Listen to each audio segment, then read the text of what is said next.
everyone, welcome back to my channel. My name's Em, and today we're gonna go through my summer book haul. I don't think I have much to say about this. I bought more books over June, July, and August than I thought I was going to. You know, I didn't feel like I bought that many books, but July being my birthday month really throws off my book purchasing practices. But anyways, enough talking. Let's just get right into it.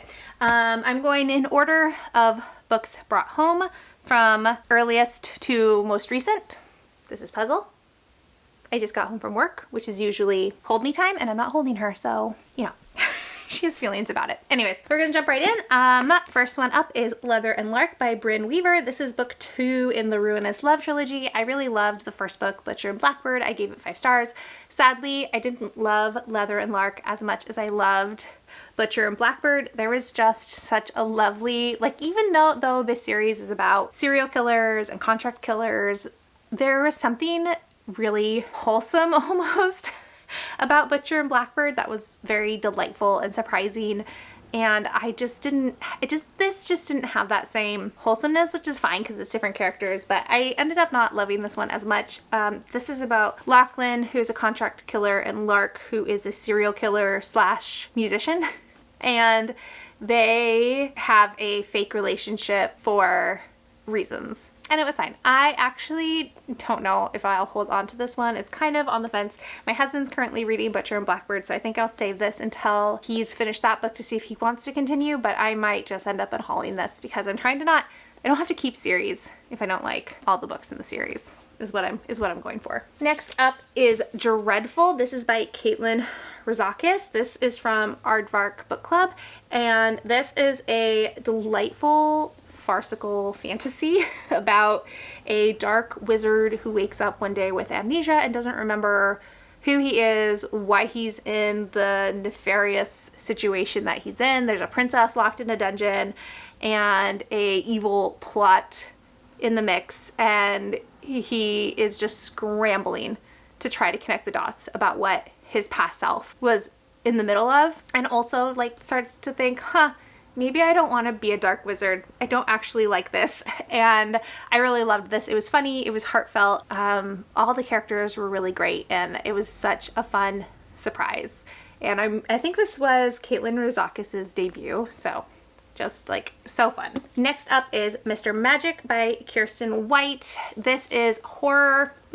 Well, horror or mystery. I think you could make the case for either, but it's about a group of people who were child actors on a 90s TV show, and about the mysterious circumstances surrounding that show. I really like this one. I think I gave it like 4 stars. Kirsten White writing style in certain spaces really works for me. I don't love the YA books of hers that I've read, but so far I've had good success with her middle grade and with her adult. I don't think this is a book that is definitely for everybody. I don't know that Kirsten White is an author that I would universally recommend. I think she either works for you or she doesn't, but she happens to really work for me, and I really liked this one. Next is The Charm Offensive by Alison Cochrane. I haven't read this one yet, but I went to an author event with Alison Cochrane and wanted to support them, and this was their debut, and it is reality TV show queer rom-com, I believe.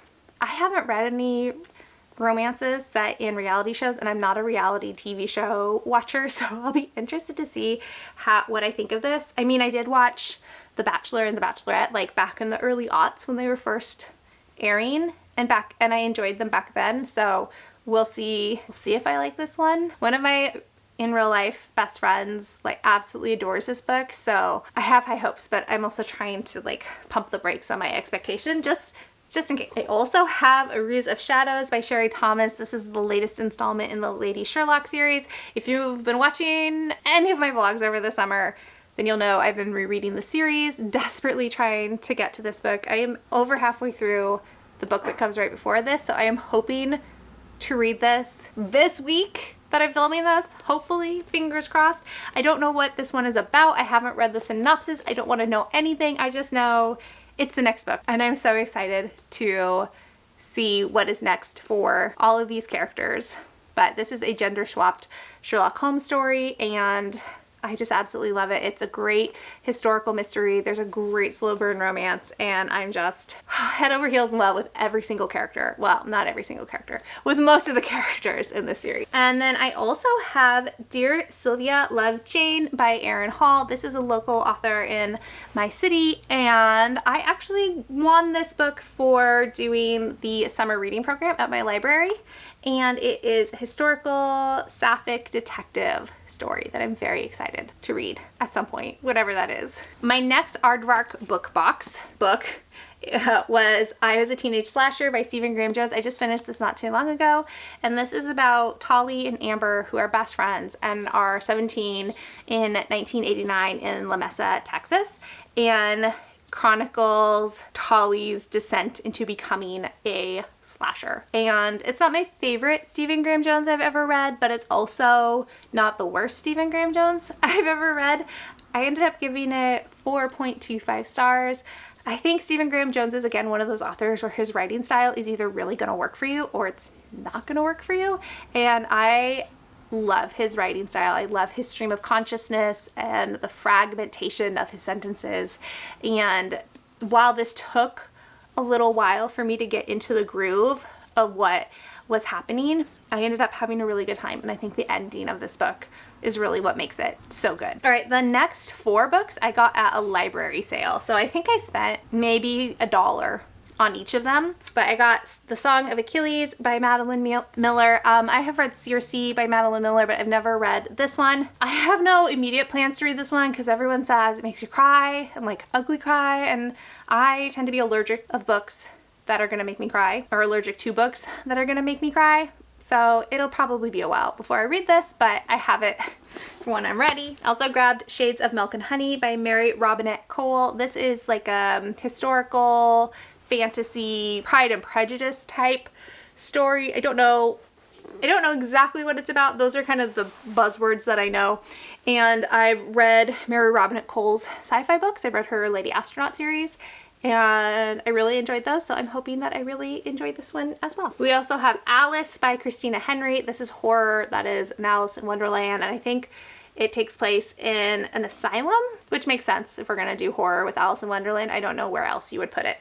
And I haven't read any Christina Henry, but now I own 2 books by her. So hopefully I'll get to reading her at some point. I've heard good things about her book, and yeah, hopefully maybe this October I'll finally read one of her books. And the last one I got from that library sale is The Warmth of Other Suns, The Epic Story of America's Great Migration. This is by Isabel Wilkerson. I read her sophomore book, Cast, and absolutely loved it. It's fantastic nonfiction. I loved her writing style. I loved her research. I love the way she weaves these true accounts from people that she's interviewed in with historical facts. And I've only heard good things about The Warmth of Other Suns, so I'm really excited to tackle this again, hopefully soon. I, of course, continued working my way through the Sinister Summer series this summer, and I read, oh no, I haven't read this one yet, but I bought book 5, which is Haunted Holiday. This is also by Kirsten White, and this is a middle grade series about a trio of siblings whose parents have gone missing, and their search into what has happened to their parents and the friends that they meet along the way. And there's like a gothic character thing going on where they're Dracula or the children of, like, not children, but like the descendants of like Dracula and Frankenstein and Dr. Jekyll and Mr. Hyde, and characters like that are showing up in these books. So they're really fun, a little gothic, a little sinister, if you will, but I have such a good time reading the series, and I'm really excited to see what happens in this book. And even though these books take place during the summer, I think they're perfect any time of year. And then it took me a while to get around to buying it, but I finally bought Mirrored Heavens by Rebecca Roanhorse. I have not read it yet because I'm debating if I want to reread Black Sun and Fevered Star before I jump into this, but this is the final installment in the Between Earth and Sky trilogy, and I love this series so much, and I love this cover so much. I think it's so pretty, and I'm so excited and nervous and scared to see how Rebecca Roanhorse wraps everything up, but I either need to reread the series or I need to find really detailed synopsis before Fevered Star because I do not remember what happened in Fevered Star. I remember Black Sun because I've reread it a couple times, but I don't remember what happened in Fevered Star, so I definitely need to jog my memory before I dive into this one. I very impulsively bought Trust by Hernan Diaz. This is the book that won the Pulitzer earlier this year, and it's historical fiction. It's told in I think 3 different parts, and I actually just got the audiobook from the library for this one, so hopefully it'll be read in the next couple of weeks. But it's definitely literary fiction, which is not usually my jam, but I've heard really good things about this. I bought a couple of manga books this summer. I got volume 4 of Dinosaur Sanctuary, which is a manga series about these dino zoos that exist in this alternate Earth, and I've read this already. I really liked it, but there's a character in here who pisses me off, and I gave it a lower rating because that character was in here so much and it made me so mad. And then I also got the final volume of I Want to Be a Wall, which is about a gay man and an asexual woman who enter into a marriage of convenience. And I haven't read this yet because it's the final book and I'm not ready for it to be done. But my kids have read it and they said it's really sweet, so hopefully soon. All right, these are my most recent purchases. So within the last month or so, my husband bought me Magical Realism, Essays on Music, Memory, Fantasy, and Borders by Vanessa Angelica Villarreal. So sorry, I probably butchered her last name. This is nonfiction about pop culture. This is kind of my favorite type of nonfiction when it's about an author's personal experience with pop culture growing up. I love that take on it. I love to hear how people relate to pop culture that I have a history with as well. And so I'm really excited to read this. This is on my TBR for September, so fingers crossed. Not been doing a good job with my TBRs lately. And then my Aardvark Book Club book for August was Catalina by Carla Cornejo Villavicencio. So sorry. And I've read The Undocumented Americans by this author and I loved it. I gave it 5 stars. I think it's a fantastic nonfiction, and this is her fiction debut. So I'm really interested to read this. It's a short little book. I'm hoping to get to it this month. You can notice a theme with these last few books. I also got the latest book in the Kingdoms and Empires series. This is a middle grade fantasy series. This is The Astonishing Chronicles of Oscar from Elsewhere by Jacqueline Moriarty. I have already read this. I think it's a really fun installment. In this one, a portal opens in our world and takes Oscar through into the world of the Kingdoms and Empires books, where he meets the kids that are featured in the other books and goes on an adventure with them, and it's really fun and kind of ridiculous, very whimsical, and I always have a great time when I'm reading this series. And this book I initially was reading from the library, and I got halfway through and realized I needed my own copy because I was loving it so much, and that is The Spell Shop by Sarah Beth Durst. This is about a woman named Keela and her bestie Kaz, who is a sentient spider plant, and they escape from this library with some magic books as the library is being burned to the ground, and they go and hide in the small island town that Keela grew up in. And it's about community and friendship, and there's a romance, and it just was utterly delightful. All right, and the last 3 books are actually books that are going to be featured in a vlog that I think are coming out, I think will come out the week after this video, and they're romances. And I got Peter Cabot Gets Lost by Kat Sebastian, Corporate Mandated Holiday Romance by Nellie Wilson, and The Sleeping Soldier by Esther Glenn Gray. These are all mid-century romances, so all take place I think in the 50s or 60s, and I haven't really read anything in this time period before other than maybe the Lady Astronaut series by Mary Robinette Kowal, so I don't know how I will like them, but this is the theme of that romance vlog that's going to come out, and so fingers crossed that I like them. I'm kind of nervous. It's definitely like a type of romance that I haven't read before, but I've read Kat Sebastian before, just not this particular book, and one of my really good friends recommended this one to me, and I've heard good things about Esther Glenn Gray's other romance, so I have high hopes about this one, but we'll see.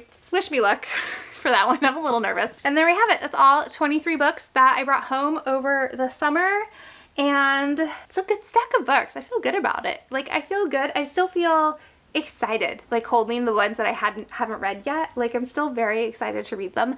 So I always love that feeling, and this is a good reminder of like I have these ones, because I definitely, kind of what I mentioned in the beginning, I definitely forgotten that I brought some of these home. So yeah, so if you've made it to the end of this video, thank you so much for spending your precious time with me. I really appreciate it. If you would like to leave an emoji to let me know you're here, let's do a check mark, and like if you like it, subscribe if you want to, and I'll talk to you all in the next one. Bye!